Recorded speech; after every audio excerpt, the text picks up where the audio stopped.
मध्य प्रदेश की राजनीति से जुड़ा एक मामला अब देश की सबसे बड़ी अदालत तक पहुंच चुका है।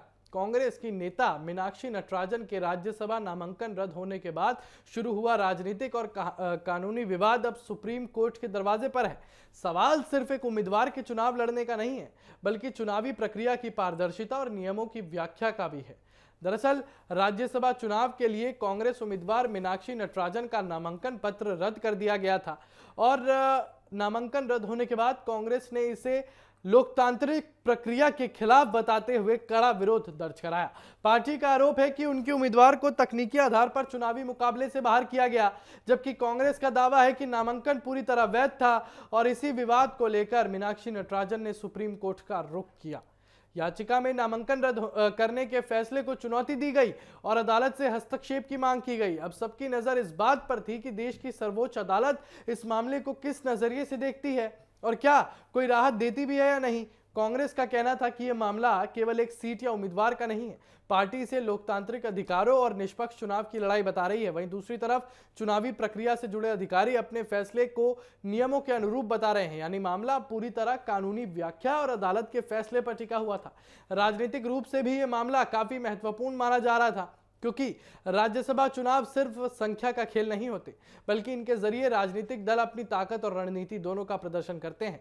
और ऐसे में किसी बड़ी उम्मीदवार का नामांकन रद्द होना स्वाभाविक रूप से राजनीतिक बहस का विषय बन जाता है। और विशेषज्ञों का मानना है कि सुप्रीम कोर्ट का फैसला सिर्फ इस मामले तक सीमित नहीं रहेगा, बल्कि भविष्य में नामांकन से जुड़े विवादों के लिए भी एक महत्वपूर्ण उदाहरण बन सकता है। और यही वजह है कि राजनीतिक दलों के साथ साथ कानूनी विशेषज्ञ भी इस सुनवाई पर करीबी नजर बनाए हुए थे।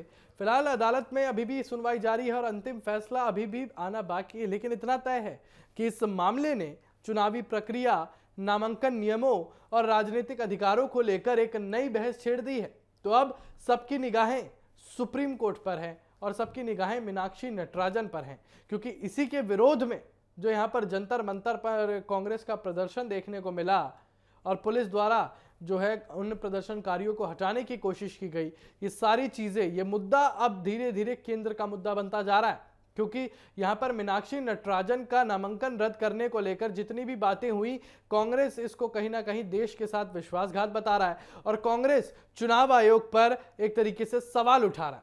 तो क्या मीनाक्षी नटराजन को राहत मिलेगी? क्या नामांकन रद्द करने का फैसला बरकरार रहेगा? और ये मामला जो है आने वाले दिनों में नई राजनीतिक चर्चा को जन्म दे सकता है। लेकिन इन सारी चीजें, ये जितनी भी चीजें हमें देखने को मिल रही हैं, उसमें सीधे तरीके से ये कहा जा सकता है कि कांग्रेस यहां पर जो है अब बीजेपी के साथ साथ चुनाव आयोग को भी घेरता हुआ नजर आ रहा है।